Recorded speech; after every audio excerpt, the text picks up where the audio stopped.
Assalamualaikum warahmatullahi wabarakatuh. Berjumpa kembali bersama saya, host channelnya Cerita Tukang Jahit, yang selalu mengangkat sebuah cerita-cerita horor, entah itu cerita nyata ataupun fiktif. Baik, pada kesempatan kali ini saya akan membawakan sebuah cerita yang berjudul Pocong di Kursi Roda. Tanpa berlama-lama lagi, kita masuk ke ceritanya.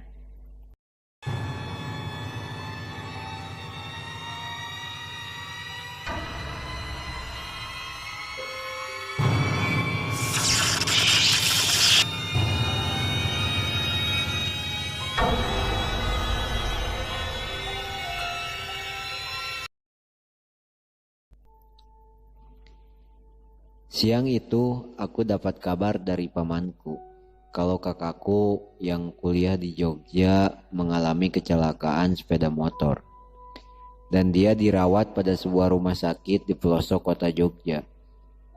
Nama kakakku adalah Rina. Selama kuliah di Jogja, dia memutuskan untuk tinggal di rumah paman kami. Jam 3 sore aku berangkat dari Solo menuju Jogja. Dan sekitar jam 5 sore, aku baru nyampe di rumah sakit tempat kakakku dirawat. Bangunan rumah sakit itu seperti sudah berumur tua.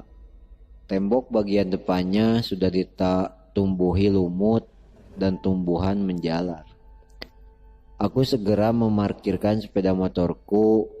Aku sempat ngeri melihat bangunan rumah sakit itu. Tapi aku tepiskan ketakutan itu dengan berdoa dan mikirin keadaan kakakku. Setelah sampai di bangsal tempat kakakku dirawat, aku melihat dia kondisinya cukup parah. Kakinya patah dan harus menjalani operasi. Singkat cerita, tak terasa waktu telah menunjukkan pukul 11 malam. Aku memutuskan untuk tidur dan bergegas menuju tikar yang aku gelar di samping bangsal, tepatnya dekat toilet. Aku langsung merebahkan tubuhku yang lelah karena seharian beraktivitas. Aku langsung terlelap dan bermimpi.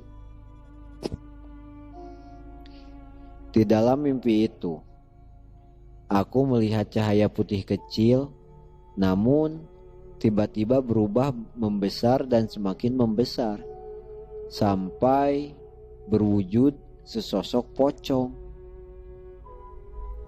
Pocong itu wajahnya sangat mengerikan. Di hidung dan mulutnya tersumpal kapas yang mulai membusuk. Tiba-tiba aku terbangun dengan diliputi rasa takut. Alhasil aku gak bisa tidur lagi sampai azan subuh terdengar. Seminggu setelah kakakku dirawat dan dioperasi, akhirnya dokter mengizinkan kakakku pulang. Sore itu, aku bersama keluarga paman pulang dari rumah sakit menuju rumahnya. Sementara paman gak bareng sama kami. Katanya beliau mau ke toko dulu untuk membeli kursi roda buat kakakku. Ketika sudah sampai ke rumah paman, aku langsung membersihkan dan merapikan sebuah kamar untuk kakakku beristirahat. Sehabis maghrib, pamanku pun pulang dengan membawa sebuah kursi roda bekas, tapi masih nampak bagus. Langsung saja kakakku memakai kursi rodanya malam itu. Aku temani dia jalan-jalan di halaman belakang. Tak terasa jam sudah menunjukkan pukul 10 malam. Kami pun bergegas menuju kamar untuk beristirahat. Kursi roda kakakku aku taruh di halaman belakang. Karena di dalam kamar kakakku terlalu sempit. Aku tidur di bawah samping tempat tidur kakakku. Tapi aku tidak bisa tidur malam itu. Udara terasa sangat dingin. Tiba-tiba aku teringat dengan sosok pocong yang datang dalam mimpiku waktu di rumah sakit itu. Wajahnya yang mengerikan itu melintas kembali di pikiranku, membuat suasana malam itu menjadi tak bersahabat. Tiba-tiba dari halaman belakang ku dengar seperti orang bersuara berdehem. Aku pun semakin takut dan diliputi rasa cemas. Tiba-tiba ada suara lagi, seperti benda yang dibentur-benturkan ke tembok. Duh, duh, duh. Keringat dingin mulai membasahi sekujur tubuhku. Aku bangkit dari posisi tidurku, mencoba mengambil segelas air yang berada di meja kecil di kamar itu. Namun, tiba-tiba terasa ada sebuah tangan yang memegang pundakku. Hah? Aku kaget. Perlahan aku tengok ke belakang. Ternyata itu pamanku. Syukurlah, aku kira itu pocong. Zi, kamu dengar suara itu? Tanya paman. Aku hanya menganggukkan kepala. Ayo kita lihat, Zi, ajak pamanku. Aku mengekor di belakang pamanku dengan langkah mengendap-endap menuju ke halaman belakang rumah. Tuh, tuh, tuh. Suara itu terdengar semakin jelas. Setibanya di pintu penghubung ke halaman belakang, aku dan pamanku segera melihat apa yang sedang terjadi. Aku kaget dan lemas ketakutan saat melihat sosok pocong dengan kain kafan kumal sedang duduk di kursi roda kakakku sambil membentur-benturkan kepalanya ke arah tembok rumah. Wajahnya tampak membusuk, mata, hidung, dan mulutnya tersumpal kapas yang kotor. Saat melihat itu, tubuhku terasa lemas. Sepertinya nyawaku ingin lepas dari tubuhku.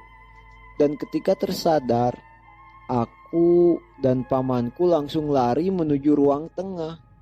Aku berteriak-teriak minta tolong hingga membangunkan seisi rumah.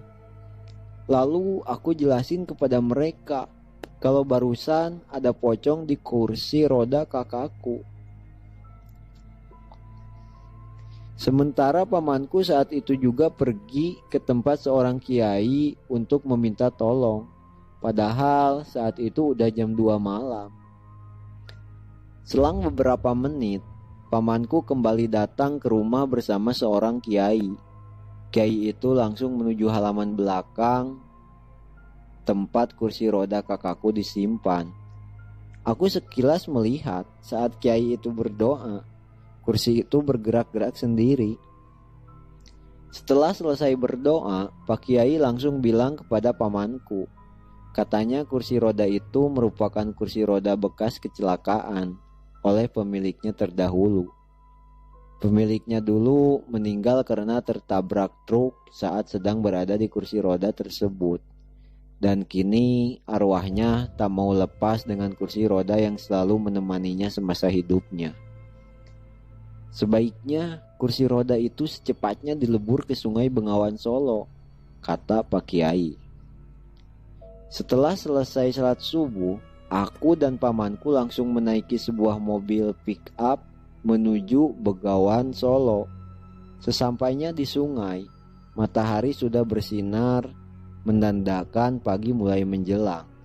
Dan tanpa nunggu lama lagi, akhirnya pamanku membuang kursi roda berhantu itu ke Sungai Bengawan Solo.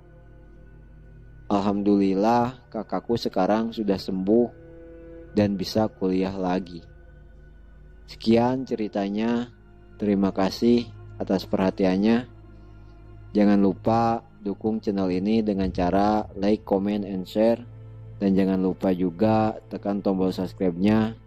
Terus nyalakan tombol loncengnya. Assalamualaikum warahmatullahi wabarakatuh.